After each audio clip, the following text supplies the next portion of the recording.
Hi, Michael Balesta here with you for Cleveland Indians recaps as well as the upcoming schedule thanks to the MLB At-Bat app. Cleveland came into Kansas City Tuesday attempting to put together a winning streak after averting a sweep at the hands of the Baltimore Orioles. Against Royals starter Jakob Junis, the Indians picked up hits from Jose Ramirez and Jake Bauers with one out in the second inning.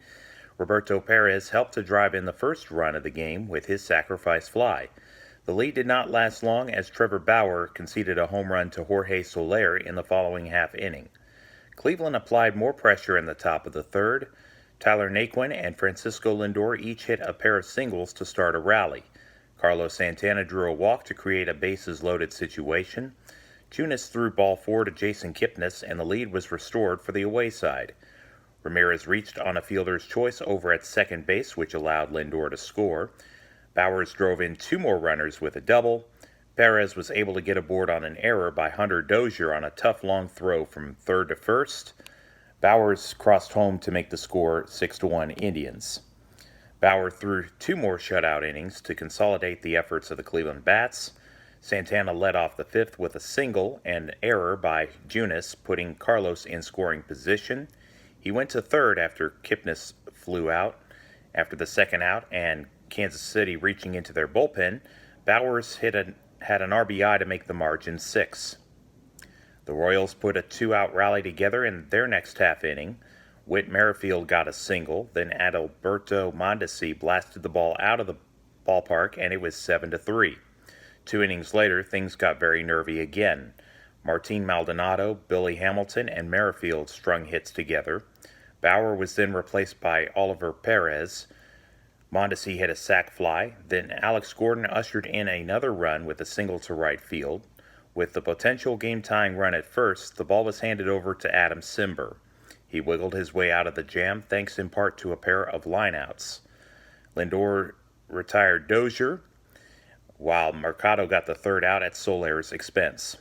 In the 8th inning, Cleveland was able to take advantage of some mistakes by the Royals. Jake Diekman walked Roberto Perez, then threw a wild pitch during pinch hitter Jordan Luplow's at-bat. After Luplow struck out, Naquin's hit put runners on the corners.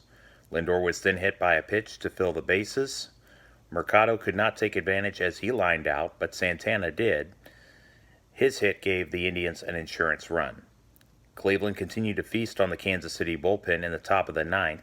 Ramirez and Bauers created a first and second situation with nobody out against Jorge Lopez. Perez and Luplow could not keep the train moving, but Naquin did with his double to center. It plated Ramirez, but Bauers was out at the plate. Brad Hand got the final 3 outs in a non-save situation. Bauer went to 7-6. Junis fell to 4-8. Wednesday was not as much of a roller coaster ride for the visiting team. They went ahead in the 3rd inning when Danny Duffy threw a wild delivery which enabled Roberto Perez to score from third following his triple which began the frame. Mike Clevenger kept putting up zeros to the tune of 6 innings, and the Indians slowly got a little more breathing space. Santana struck his 19th home run in the 4th to make it 2-0. They created traffic in the 6th and 7th innings, but no dice. Then on Kevin McCarthy's watch, he lost Kipnis, and Perez made him pay in the 8th. Roberto's 15th was a 2-run homer. Hand once again inherited a 4-run lead in the 9th. He allowed a double and a walk by Alex Gordon, but did get the necessary 3 outs for another victory. Clevenger evened his mark to 2-2, and Nick Goody helped hold the fort down with 2 innings of work.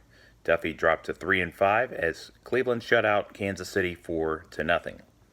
Thursday was a chance for the Indians to get the sweep in Kansas City. They started well when Jose Ramirez drove the ball deep to right in the 2nd inning against Homer Bailey. It was the first tally of the game. In the bottom of the 3rd, things unraveled for Cleveland. Cam Gallagher and Terrence Gore each got on base with 1 out. Merrifield took advantage of the situation as his single tied up the game at 1. Mondesi was the next batter, and he reached on a bunt. Gore scored on the play to give the Royals the lead. Gordon lined out, then Dozier, Soler, and each walked, and another run was in for the home team. Zach Plesac was pulled for A.J. Cole. The latter picked up 4 outs, and the Indians were presented a chance in the top of the 5th. With one away, Bobby Bradley doubled, then advanced 90 feet following a Bailey Wild pitch. Tyler Naquin drew a base on balls to set up Francisco Lindor. His single to right field got Bradley home to cut into the deficit. Oscar Mercado grounded into a double play, which was a missed opportunity. Tyler Clippard came in the next half inning to pitch for 2 frames. The game remained 3-2 until the 7th. Jorge Lopez was Kansas City's third pitcher, but he saw firsthand what the Indians lineup could do. Kevin Plawecki, Bobby Bradley, and Naquin touched him up with hits. Tyler tied the score, but the Indians had more up their sleeves.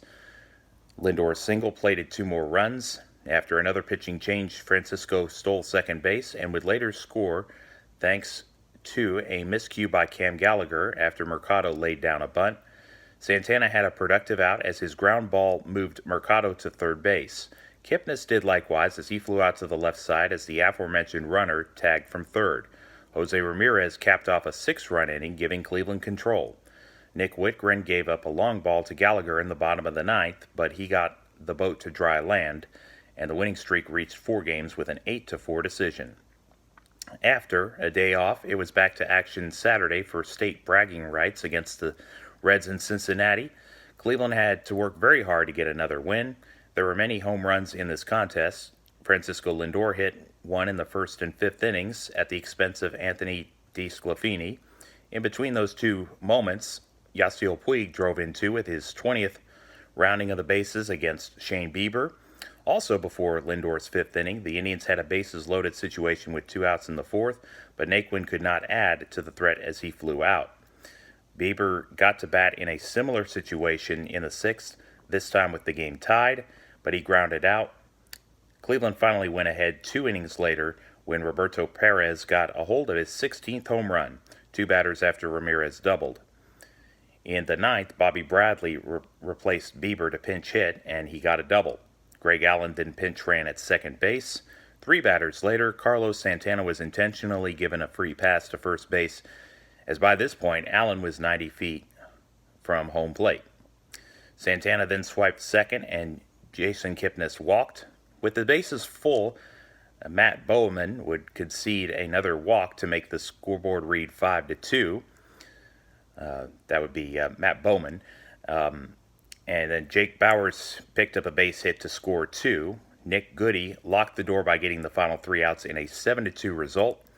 Bieber struck out 8 hitters in as many innings for an 8-3 record. Michael Lorenzen, who came in relief for DeSclafani, remained winless by game's end. Sunday, the Indians' offense just kept motoring along. They applied pressure in the 1st and 3rd innings, but did not break through until the top of the 4th. Naquin launched a ball to right field with 2 out. Cleveland put a crooked number in the next frame, and Greg Allen singled, followed by a walk prompting a Cincinnati pitching change. Kipnis was then able to advance both runners via a bunt. Ramirez added a sacrifice fly to drive in Allen for a 2-0 Indians lead. Jake Bauers, the next batter, hit a 2-run homer. The Reds would not be shut out as Jose Peraza and Josh Van Meter each got hits to cut the lead to 4-1 in the 5th. However, Cleveland would not be denied on this day. An inning and a half later, Jason Kipnis made sure that Allen's triple did not go in vain with his 1-out RBI hit. They put up another big number in the 8th to end any lingering doubt. Naquin and Bradley each drove in runs. Allen drove the ball out of the ballpark for 2 more. Kipnis went deep to right field for a solo home run. Ramirez came in all the way from first after Kevin Plawecki's single, and the Indians went on to win 11-1. Bauer struck out 9 batters, improving to 8-6. Pete Alonso beat Carlos Santana, Ronald Acuna Jr., and Vladimir Guerrero Jr. to capture the Home Run Derby yesterday. The All-Star Game is tonight at 7:30 p.m. Eastern Time in Cleveland. As for the Indians, they will resume play with Mike Clevinger on the mound Friday at 7:10 as they host the Minnesota Twins. 24 hours later, Trevor Bauer will get the nod. Sunday's game gets started after 1 o'clock as Shane Bieber is scheduled to be on the hill. It is an excellent opportunity for Cleveland to close the 5.5-game deficit in the American League Central. With their recent run of form, they can put some doubt in the minds of the Twins with a good set of performances this weekend.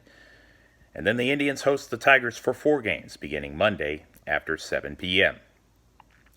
Please check out the Facebook group North Texas Brownsbackers page and hit the like button for the latest updates there.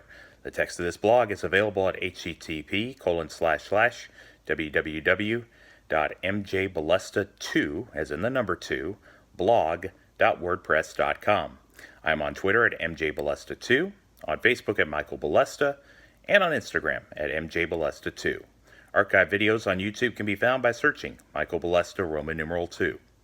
If you could, I would love your feedback, and put that on the comments section. And if you like what you see, please hit the like and subscribe buttons. Thank you very much. May you have a great and blessed day, and thank you for watching. God bless you.